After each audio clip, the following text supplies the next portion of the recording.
In your kits, you guys are going to have a mask form like this that's actually smaller than what we would normally be working with, but I had a bunch of these and they fit nicely into your kits that you got to take home. And so this is what we're going to be working on once we start the mask making process. And this is one from last year, a ceramic one. So clay flowers on top, and then of course the flower designs around the eyes, sad details. And the glazed part is everything shiny and colorful. This is just the color of the clay that was left. I have a bunch of these at school, but when we shut down, I just grabbed one. So if I am able to get back to the school, I'll have other examples of this, but this is just one that I have. But of course, there's tons all over the internet. So the first thing we need to do for this project, though, is figure out what you're going to do. And you really need a plan going into this, because if you don't have one, you're going to get your clay onto your mask form, which we will talk about more on Wednesday, and then you're just going to be like, I don't know what to do. So on a piece of paper, it can be notebook or white paper, you're going to sketch sort of a face shape. I would start it like an oval, like you can see me doing here, and then just get a little narrower to the bottom, like where the chin would be. And that's fine, okay? I would sketch it pretty large because on these masks, they can incorporate lots and lots and lots of detail. And if you're doing it super tiny, you do not, oh, it'll just be annoying. Like you'll just be getting lost in all these little details and that kind of thing. The first thing we need to put in there are the eyes. Now, on a normal mask, eyes are sort of this generic almond shape like our eyes are, okay? Differences, of course, but that's just the generic shape. Remember, we are trying to imitate a skull. So in a skull, not to be gross, but when a body decomposes, all of this goes away because that's all tissue and skin and all that stuff. So you have these very large openings that are not perfectly circles. All right, so you want to indicate that, because the last thing you want to do is do this like amazing design and then like, oh no, half that's going to go away because I drew my eyes wrong. So I would make them sort of like this. Now you can go round, more round if you want. In some of the images you saw today, the eyes are just more round. But as long as you just have a good idea of, hey, this is a very large opening as opposed to that, you'll be fine. Just for getting your sketch done. And the eyes would be pretty close together here because, again, on an actual skull, a lot of this goes away, and we just have that.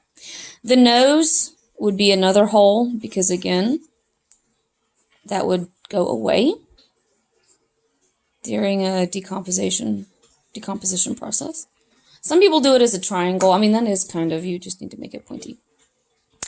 And now the mouth can be sort of up to you. This one is done stylized, more like as if this were painted onto a face. So if you were painting a Day of the Dead, you know, replication onto someone's face, of course they would still have lips and cheeks and stuff like that. This, you could paint a nose black and you could get the same effect. You could paint black around someone's eyes and get the same effect. So this, these lips were left and that kind of thing.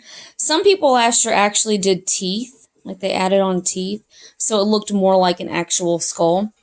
That's up to you. If you want to do lips, I would just sketch them in just so you know what you're working with. Okay. And now you're going to come up with your designs. A lot of times around the eye, they had very ornate flower petals and things like that, which is why that's what you see on this one.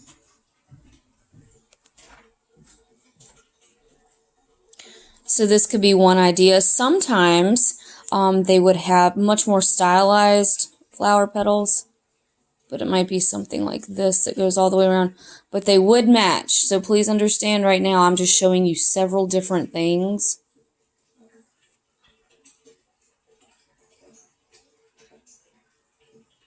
Just to give you ideas, but these should match. They should be the same. Okay. And then off and around the head, or the top of the head, there were flowers. Now last year I had some students do these as actual flowers. So they put holes into the mask, and then they added actual fake flowers into that they brought from home. I don't know that we can do that this year, but maybe, I don't know. But some people just drew flowers on the top and then they glazed them. So like I had one girl do a beautiful rose up here at the top and she painted it. You could draw something there to indicate, like I have a sunflower on the bottom of this one. These are poppies. So I kind of did this one when I was thinking about my grandfather in Canada because he loved poppies. So I did poppies for him since lots of, the Day of the Dead is all about remembering your loved ones that have passed. So I tried to throw that in there for him. So typically a flower would go up in here. So you can indicate that how you want, just so you know it's there. You can pick a flower. Yours will look much better than mine, or at least it should. And then there's always lots of just very detailed, intricate designs all over the place. Line designs, little flower design dots, these line designs. Often a cross is somewhere on the mask because this is tied into religious observations, in particular Catholicism. So that's something to think about. I've had people put it down here. I've had people put them on the cheeks, maybe. Okay? And then you can come up with, like I did here, these green and purple line designs. Just things to make your mask look very detailed, very intricate, because they really are. Some of these painted Day of the Dead faces are just wild. So I would encourage you as you go through this process, I think I'm going to make this a little asymmetrical. I'm feeling a little asymmetrical about it.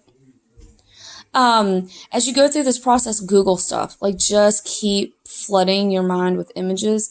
I've tried to give you a bunch, but you can't ever look at too much stuff because what your brain does is just compiles all of that and you have a much larger kind of image bank to draw from as you're working on your sketch. So what you're going to do is you'll finish your sketch, make sure the eyes are the same, okay?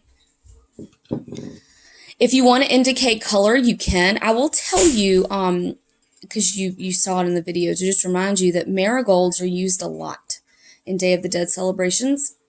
So that's why I have these kind of orangey petals here. Sunflower on the bottom because they're my favorite. So, you can think about that. The eyes should be as symmetrical as you can get them in terms of the type of flower and petal.